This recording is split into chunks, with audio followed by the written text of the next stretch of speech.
Assalamualaikum warahmatullahi wabarakatuh. Selamat siang anak-anakku, semoga kalian tetap dalam keadaan sehat ya, walaupun sedang di rumah aja. Nah, hari ini kita akan melanjutkan materi kita mengenai laju reaksi. Nah, kalian tahu nggak? Di dalam laju reaksi sebenarnya terdapat banyak sekali fenomena yang bisa kita jumpai.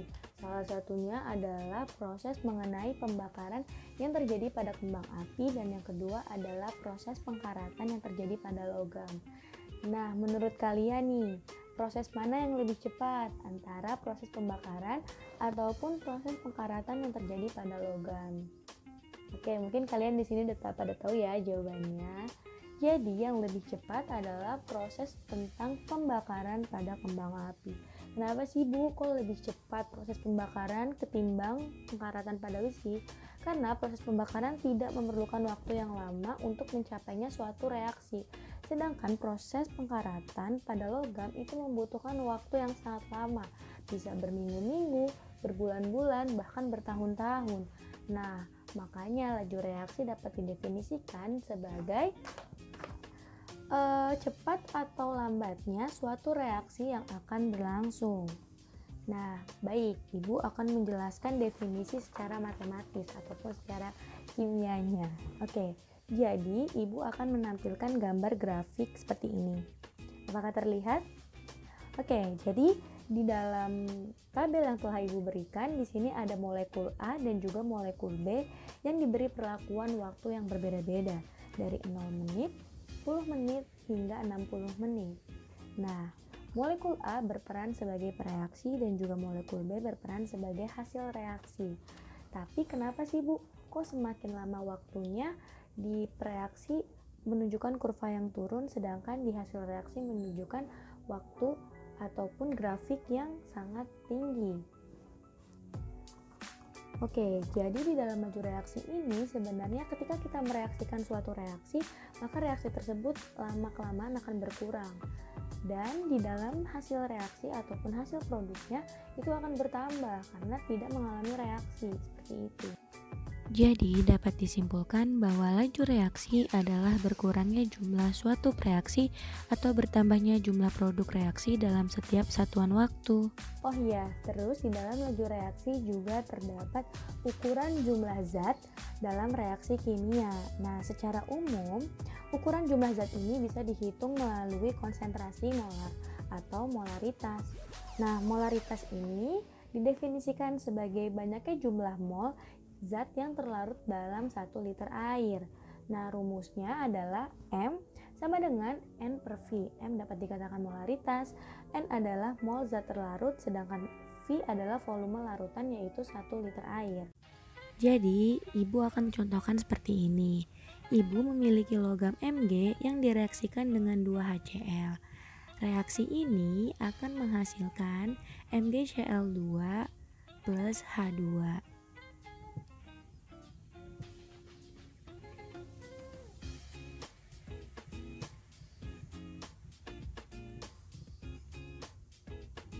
Nah, seperti ini.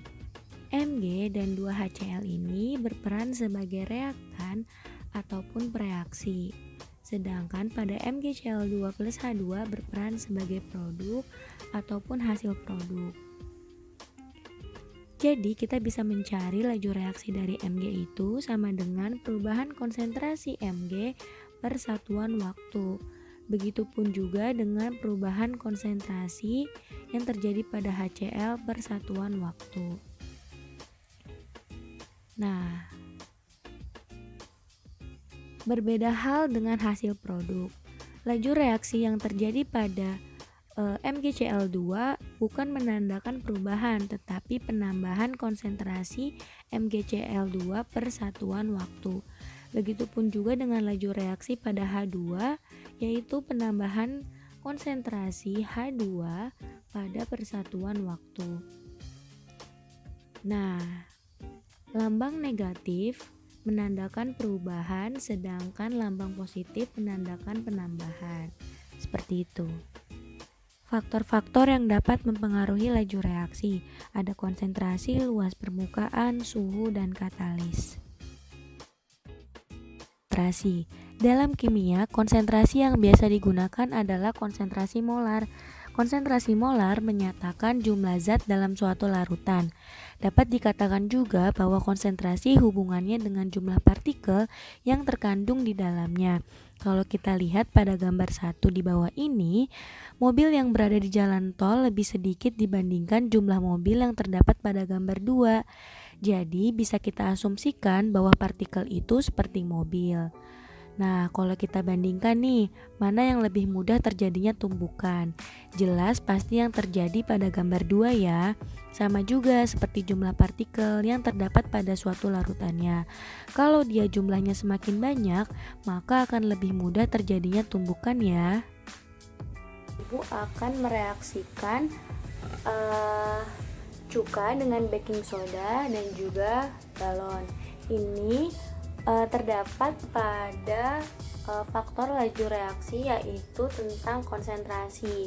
Nah, pada gelas pertama ibu memberikan 1 sendok baking soda, dan untuk gelas yang kedua ibu memberikan 2 sendok baking soda. Nah, kita akan mulai ya bersama-sama.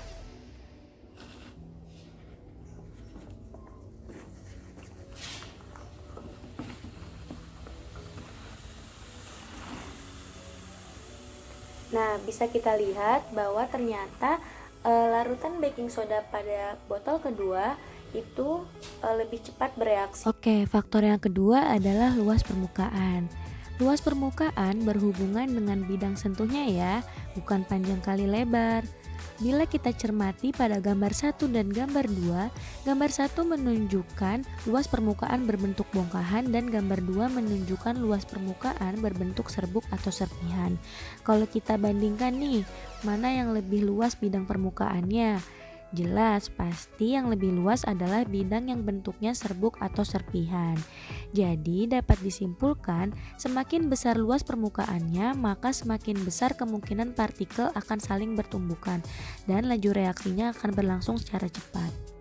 Ibu akan mencontohkan cangkang telur yang akan direaksikan dengan cuka ini. Jadi kalian bisa memasukkannya kurang lebih 50 ml. Nah, setelah menunggu waktu beberapa lama, ternyata cangkang telur yang memiliki luas permukaan berbentuk serpihan lebih cepat bereaksi dibandingkan cangkang telur yang memiliki luas permukaan seperti bongkahan. Nah, faktor yang ketiga adalah suhu. Kalau kita bicara mengenai suhu, pasti hubungannya dengan energi kinetik yang terdapat di dalam partikel tersebut. Pada suhu tinggi, partikel akan bergerak bebas atau cepat karena energi kinetik yang terjadi di dalam suhu yang tinggi sangat besar. Berbeda lagi dengan apa yang terjadi pada suhu rendah. Pergerakan partikel yang bergerak akan sangat lambat. Jadi, dapat disimpulkan bahwa pada suhu yang tinggi, laju reaksi yang terjadi akan semakin cepat. Yang pertama adalah air panas dan juga ada air biasa. Nah, ibu akan memasukkan 1 sendok gula ke dalam air panas. Dan ibu akan mensetelkan stopwatch sambil mengaduk si larutan air gula dengan air panas ini. Kita mulai ya.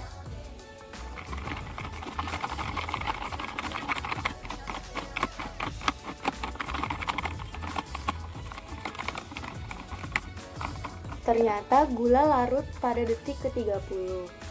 Selanjutnya, ibu akan memasukkan gula ke dalam air biasa atau air dingin. Masukin 1 sendok gula ya.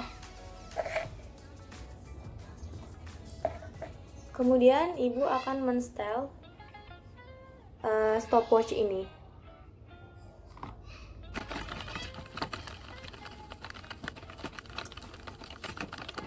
Sambil diaduk terus ya.